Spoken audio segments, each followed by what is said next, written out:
Les indicateurs économiques et financiers du pays sont tout rouges. C'est ça la vérité. Les dirigeants du régime Tebboune continuent de balader l'opinion publique de mensonge en mensonge. Dans la réalité, les mesures qui sont appliquées démontrent que le pays traverse une crise financière qui n'en est qu'à ses débuts. Au niveau des banques algériennes, notamment des banques publiques, il y a une nouvelle mesure, l'instauration d'un nouveau plafond qui limite les retraits de l'argent en cash. On pouvait retirer jusqu'à 8 millions de dinars par jour. Aujourd'hui, même avec des justificatifs, le plafond de retrait du cash a été ramené à 2 millions de dinars. On ne peut pas sortir plus de 2 millions de dinars. Alors que c'est ton argent. C'est l'argent du particulier ou de l'entreprise. Même avec des justificatifs, il n'y a pas d'argent. Il n'y a plus assez de cash et de liquidité au niveau des banques. En réalité, avec Abdelmajid Tebboune, on a fait de la planche à billets. On n'a jamais cessé de fabriquer de l'argent. Et maintenant, Abdelmajid Tebboune a compris que il y a un danger. La valeur du dinar est en train de chuter terriblement. 1 euro à 280 dinars. À ce rythme-là, il va atteindre les 300 dinars. Si les banques algériennes ont été contraintes de plafonner les retraits de cash, c'est justement parce que le régime Tebboune a compris qu'il ne pouvait pas continuer à fabriquer de l'argent, à faire de la planche à billets. Les indicateurs économiques et financiers du pays sont tout rouges. C'est ça la vérité. Les dirigeants du régime Tebboune continuent de balader l'opinion publique de mensonge en mensonge, alors que dans la réalité, ils imposent des pratiques, ils imposent des mesures qui démontrent l'exact contraire de l'enthousiasme ou de l'enthousiasme de leur discours. Dans la réalité, les mesures qui sont appliquées, économiques et mesures financières, démontrent que le pays traverse une crise financière qui n'en est qu'à ses débuts. Preuve en est, vous n'allez pas lire cette information sur les colonnes de la presse algérienne, malheureusement soumise et asservie à l'arbitraire et dominée par l'autocensure et la censure. Depuis ces quelques jours, plus exactement 10 jours à 2 semaines, au niveau des banques algériennes, notamment des banques publiques, il y a une nouvelle mesure, c'est l'instauration d'un nouveau plafond qui limite les retraits de l'argent en cash. Je m'explique, auparavant, les gens ils mettaient leur argent dans une banque en Algérie, ils avaient le droit, si pour n'importe quel besoin, pour n'importe quelle considération, pour une urgence, ils pouvaient retirer leur argent en cash. Et on pouvait retirer jusqu'à 8 millions de dinars par jour, c'est-à-dire l'équivalent de 800 millions de centimes. Il y a les banques qui exigent des justificatifs. Avant, c'était peut-être difficile parce qu'on exigeait des justificatifs. L'Algérien devait, que ce soit un chef d'entreprise ou là une personne morale ou une personne physique, quand on retire autant d'argent, autant d'espèces, il fallait juste fournir des justificatifs. Ah, j'ai besoin d'acheter ceci, ou j'ai besoin de financer cela, ou là j'ai besoin de récupérer mes économies pour faire ceci, cela, fournir des justificatifs. Ça, c'était dans le cas les plus stricts, les plus sévères. Aujourd'hui, même avec des justificatifs, c'est-à-dire même si on doit ramener des justificatifs pour justifier et si on doit fournir des pièces justificatives qui expliquent pourquoi on a besoin de retirer notre argent, c'est l'argent des gens, c'est l'argent ou des entreprises ou l'argent des personnes physiques, des particuliers. Bon, aujourd'hui, ça a changé puisque les banques algériennes, bon, la plupart d'entre elles, parmi les 20 banques qui sont établies en Algérie, qui sont en activité, notamment les banques publiques, les 6 ou 7 banques étatiques et publiques, le plafond de retrait du cash a été ramené à 2 millions de dinars. On ne peut pas sortir plus de 2 millions de dinars. Certaines banques, ils ont un plafond de 3 à 4 millions de dinars, mais le plafond que nous avons observé en moyenne et généralement au niveau des banques algériennes actuelles est de 2 millions de dinars, c'est-à-dire 200 millions. Tu n'as pas le droit de retirer 200 millions en cash, alors que c'est ton argent. C'est l'argent du particulier ou de l'entreprise. Même avec des justificatifs, même en disant que voilà, je dois donner un apport, je dois acheter une voiture, je dois acheter ou là je dois ouvrir un local, je dois louer ou je dois dépenser ou j'en ai besoin pour financer des soins. Non, c'est pas possible. on n'a plus le droit de retirer plus de 2 millions de dinars. Et encore, pour retirer les 2 millions de dinars, et pour retirer les 200 millions de centimes, il faudra avertir la banque à l'avance.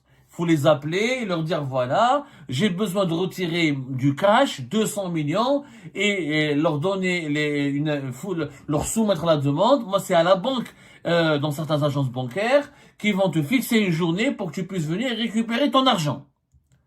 C'est un plafonnement inédit dans l'histoire de l'Algérie. On plafonne les retraits en cash. Et quand on a posé la question à nos banquiers, à des banquiers que nous connaissons, eh ben, la réponse, elle est toute simple. Il n'y a pas d'argent. Il n'y a plus assez de cash et de liquidité au niveau des banques. Le manque de liquidité et le manque de cash pousse les banques algériennes, et la Banque d'Algérie a été derrière cette mesure, à plafonner, à réduire significativement le plafond de retrait du cash.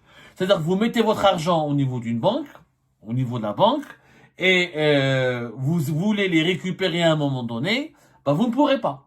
Vous ne pourrez pas. Donc, est-ce qu'on peut faire plusieurs retraits de 2 millions de dinars? Ça, on n'a pas posé la question. Ça paraît compliqué selon nos sources. En tout cas, pour un seul retrait, on ne peut pas retirer plus de 2 millions de dinars.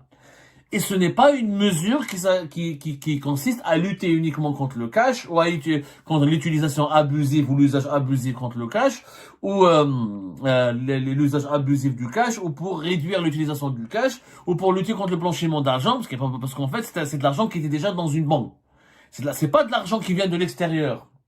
Je rappelle que depuis 3 ans maintenant, depuis notamment 2022-2023, ça a commencé ça a été généralisé de façon précise depuis 2023.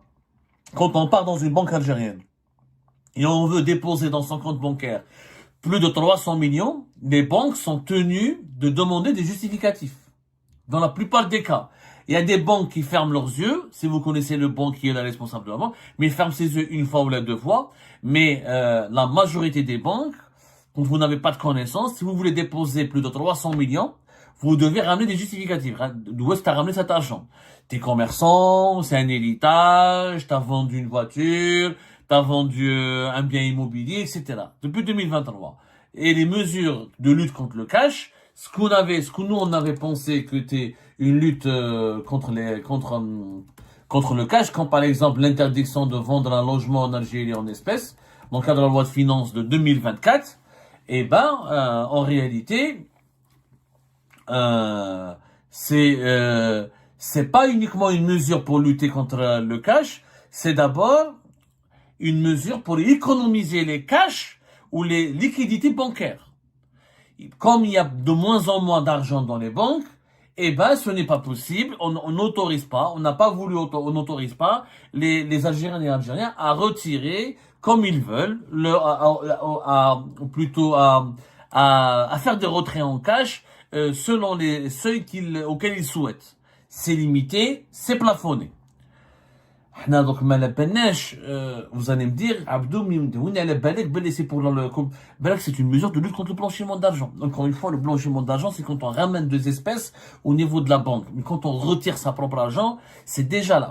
Normalement, on est déjà censé déjà justifier la provenance de son argent quand on le place dans un compte bancaire. Quand je retire de mon compte bancaire, la banque aussi peut me demander des justificatifs, mais ça sert à rien puisque j'ai déjà justifié la provenance de mon argent. C'est la provenance de l'argent avant d'arriver au niveau des banques, pas quand il sort des banques. On peut appliquer aussi des mesures prudentielles. Les banques, par exemple, dans les pays développés, dans les pays européens, quand tu retires 3 000 ou 4 000 euros là d'un coup, le banquier peut t'appeler, peut te dire qu'est-ce que tu as fait de cet argent. Mais la majorité des cas, c'est la provenance de l'argent. C'est une fois que l'argent entre dans le secteur bancaire, là, il est blanchi. Mais si tu le retires, c'est qu'il est déjà blanchi. Donc, ça sert à rien de le retirer pour le remettre. Généralement, le blanchiment d'argent, c'est pour mettre de l'argent, d'intégrer l'argent, le récupérer du cash du secteur informel et de certaines activités criminelles pour l'intégrer au secteur bancaire afin de le blanchir. Donc, ça n'a rien à voir vraiment avec le blanchiment d'argent. En réalité, il y a un problème. Je dis bien, il y a un gros problème de disponibilité de liquidité bancaire. il y a une forte problématique depuis le début du troisième trimestre, depuis le début du troisième trimestre de l'année 2025. D'ailleurs, ça a commencé en réalité depuis le mois de juin 2025.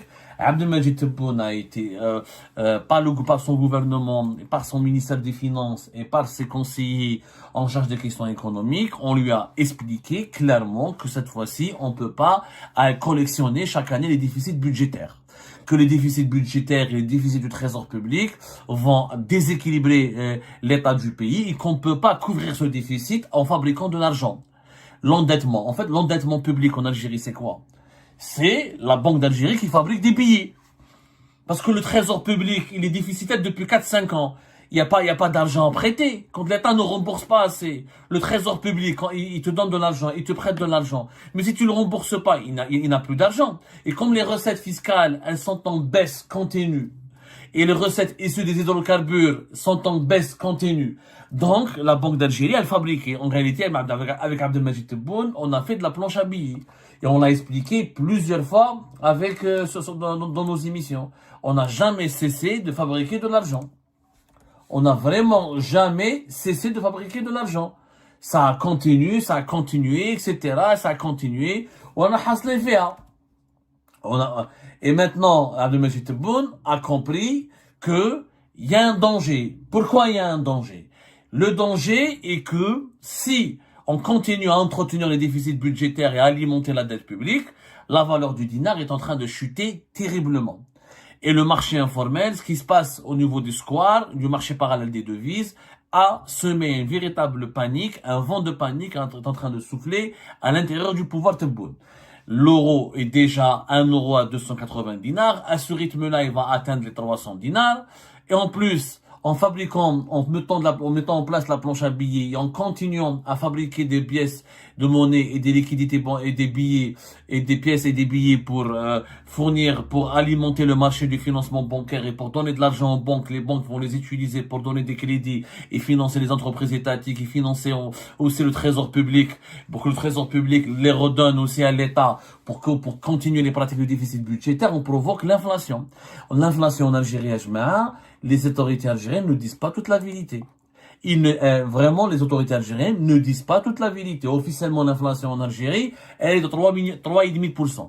C'est qui est quand même élevé. Quand l'inflation dépasse 2-3%, c'est déjà inquiétant. À partir de 2, c'est inquiétant. Au-delà de 3, c'est très inquiétant. Mais les dirigeants algériens nous disent, c'est beaucoup moins important. En 2024, elle était à 4%.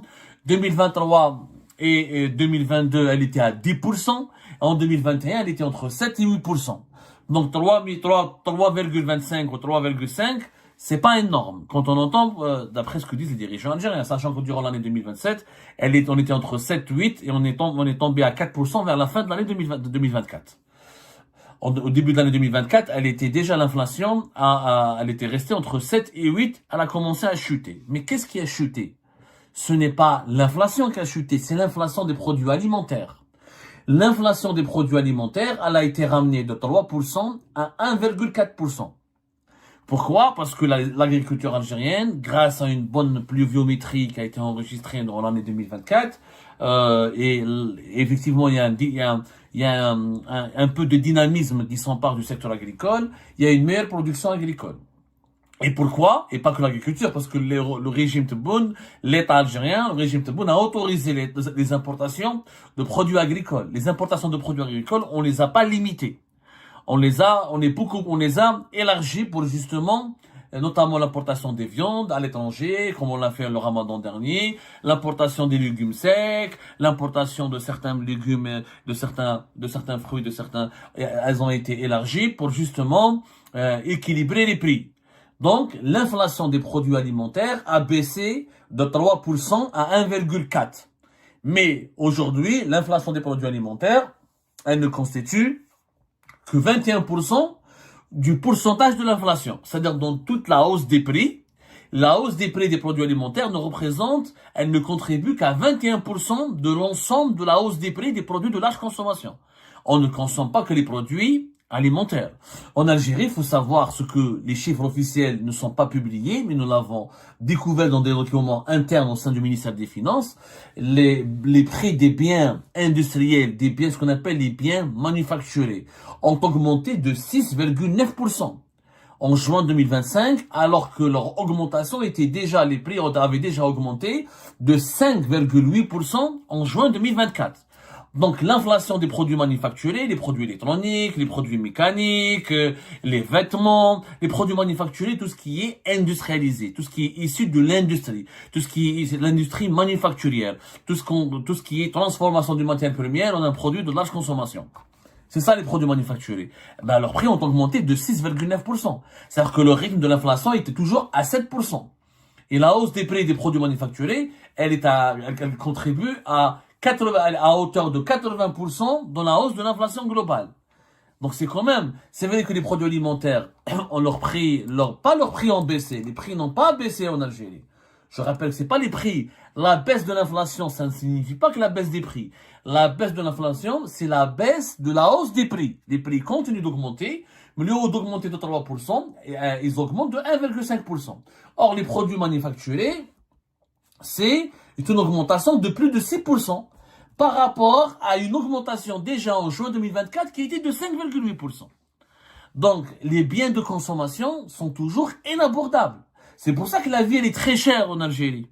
C'est pour ça que la vie, elle est très très chère. On ne vit pas que de lait, de légumes et de fruits. Il faut acheter des vêtements, il faut acheter les pièces détachées, les produits électroménagers, les téléphones. Et ça, c'est des prix qui augmentent significativement en Algérie. Donc, il faut vraiment qu'on fasse attention quand on prend en considération, là, quand on lit les chiffres officiels, il y a malheureusement des vérités qui sont non dites et qui sont cachées entre les lignes parce qu'on ne parle pas, il n'y a pas de pédagogie et pas de transparence. Si les banques algériennes ont été contraintes de plafonner les retraits de cash, c'est justement parce que le régime Tebboune a compris qu'il ne pouvait pas continuer à fabriquer de l'argent, à faire de la planche à billets. On l'a déjà expliqué dans une émission précédente que nous avons fait que l'objectif de Tebboune était de ramener, de baisser, de ne pas avoir un déficit budgétaire à plus de l'équivalent de plus de 70 milliards de dollars. Donc il a baissé les dépenses d'investissement de pratiquement 40%, 38% et quelques. Il a baissé les transferts sociaux de plus de 9%. C'est dans le budget des subventions sociales. Il a essayé d'augmenter les recettes fiscales. Ça n'a pas marché vraiment. Parce qu'effectivement, les recettes fiscales, on fera une émission très précise sur les finances publiques dans notre pays. L'actualité des finances publiques. Il y a eu une augmentation des recettes. Il faut savoir que les recettes des hydrocarbures en Algérie ont baissé les recettes fiscales. Hein. Les recettes fiscales, ça veut dire tout ce qui est paiement d'impôts et de taxes quand on produit et on exporte et on commercialise le pétrole et le gaz. Les recettes fiscales issues des hydrocarbures, elles ont baissé de presque 5%. De 4, presque 5%. De presque 5% en juin 2025 par rapport à juin 2024. Alors que les recettes fiscales, il faut savoir, la fiscalité des hydrocarbures représente 35% des recettes budgétaires du pays. C'est-à-dire 35% des recettes de l'Algérie viennent de tout ce qui est fiscalité sur le pétrole et le gaz. Donc c'est une baisse importante. Officiellement, l'État algérien, il a réussi à augmenter les recettes hors hydrocarbures de 21%, c'est pas beaucoup, c'est 395 milliards de dinars. Ça, c'est en récupérant, comment il a fait, je vous explique justement, à travers ce qu'on appelle les participations financières de l'État. Les participations financières de l'État, c'est quoi? C'est quand l'État détient des actions dans les banques publiques, dans les entreprises étatiques, etc. Donc l'État a poussé à récupérer de l'argent au niveau de ces entreprises. Comment il a fait? En leur demandant de partager des bénéfices, de faire des dividendes. En réalité, c'est pas des entreprises qui sont bénéficiaires. En réalité, les entreprises étatiques algériennes, elles sont à 95% dans 80% des cas déficitaires. Mais elles font dans leur exercice comptable, dès qu'elles dégagent de l'argent, elles remboursent l'État, parce que l'État leur a avancé de l'argent depuis 2021, depuis l'époque de la Covid-19. Donc l'État algérien, il a récupéré un peu d'argent en demandant aux entreprises étatiques de lui verser de l'argent. Justement, comme il n'y a plus d'argent dans les banques, comme les banques sont obligées de donner de l'argent à l'État, donc on oblige les particuliers à ne pas utiliser leur cash. et on restreint l'accès au cash pour les particuliers, pour que le cash soit accordé en priorité à l'État, aux institutions étatiques et au trésor public. Parce que on ne peut pas continuer dans cette politique imprimer de l'argent. On a une croissance économique qui est fausse. En Algérie, la croissance économique, elle est basée essentiellement sur le secteur de l'agriculture, qui a, avec un taux de croissance important de 6,1%. L'industrie, elle est encore faible. Même si on en annonce 5,2%, en réalité, on a une activité, une production des produits manufacturés très faible. Et les services, 5,3%. Le commerce, la croissance en Algérie, hors hydrocarbures, c'est quoi? C'est l'agriculture et les services. Les services, tout ce qui est commerce, etc. Or, ça ne rapporte pas des produits qui peuvent être exportés à l'étranger. Ce sont des produits qui sont vendus en dinars. C'est les services, c'est des prestations de services en dinars. On n'a pas beaucoup de touristes. Les services auraient été intéressants si on ramenait 5, 10 millions de touristes. C'est pas le cas de l'Algérie. Donc, tout ça, c'est du dinar. Ça ne permet pas à l'État algérien de dégager des recettes en devises pour financer les importations.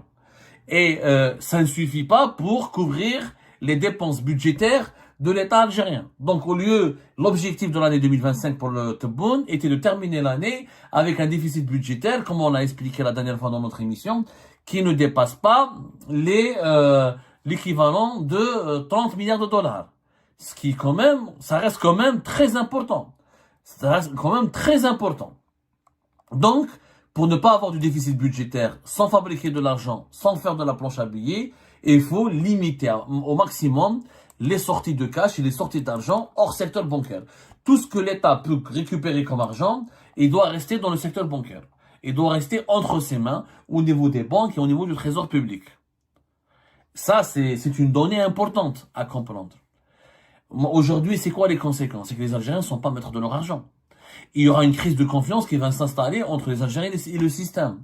D'abord, même s'il y a eu des interdictions qui ont été imposées récemment par exemple, d'acheter depuis le 1er janvier 2025, dans le cadre de la loi de finances 2025. Je corrige tout à l'heure, j'ai dit la loi de finances 2024. Depuis la loi de finances 2025, on ne peut pas payer en espèces pour certaines transactions importantes dans l'immobilier, etc. Comme on interdit aux Algériens d'utiliser leur cash pour l'immobilier, ensuite on va leur interdire d'utiliser leur cash, de le sortir des banques, ben les Algériens ne mettront pas l'argent dans les banques. Ils vont pas faire confiance. Ils veulent que je mets mon argent quand je vais récupérer mon cash, parce que 90% de nos transactions économiques en Algérie, c'est du cash. On ne paye pas nos courses avec la carte bancaire. On va pas acheter nos médicaments avec la carte bancaire. On est dépendant du cash. Parce que on a un taux d'inclusion financière qui est très faible. On a un taux de bancarisation très faible. Et on a une numérisation de l'économie qui est très faible. Quand vous dites aux Algériens, vous n'avez pas le droit de retirer du cash de votre banque. Vous n'avez pas le droit. Il faut dépasser les 200 millions de retraits de cash. Et ben, les Algériens vont perdre encore leur confiance. On va aggraver le manque de confiance entre les Algériennes et les Algériens et les institutions financières et bancaires du pays. Et les Algériens vont garder le cash chez eux, ou ils vont utiliser, on va les pousser à aller acheter des devises, de l'euro, pour convertir leurs dinars en euros, en devises notamment, pour que leurs économies soient protégées, parce qu'ils ne peuvent pas mettre leurs économies à la banque. La banque reste se retourner contre eux, elle leur dit, vous pouvez pas retirer vos économies comme vous voulez. Donc on va aggraver le manque de confiance. Et quand le manque de confiance s'aggrave, la monnaie, elle chute. Le dinar va chuter. Ça veut dire que maintenant, 1 euro sur le marché parallèle, à cause de cette mesure du plafonnement excessif du cash, on va aller vers 1 euro, plus de 300 dinars dans quelques jours. En réalité, lutter contre le cash, c'est oui, c'est bien, mais vous ne pouvez pas empêcher les gens de ne pas récupérer leur argent, de ne pas utiliser leur argent. Et ben voilà les amis, c'est la fin de cette vidéo. Je vous remercie comme d'habitude pour avoir suivi jusqu'à la fin. N'oubliez pas de nous laisser vos commentaires et vos réactions sur cette vidéo et de vous abonner à la chaîne si vous n'êtes pas encore abonné. Donc voilà, ça fait vraiment plaisir de voir vos commentaires et vos réactions et vos discussions sur la section des commentaires. C'est très intéressant et je vous prie toujours de garder le respect et un petit peu la bonne ambiance pour tout le monde. Donc voilà, merci beaucoup et à la prochaine dans une nouvelle vidéo. Au revoir.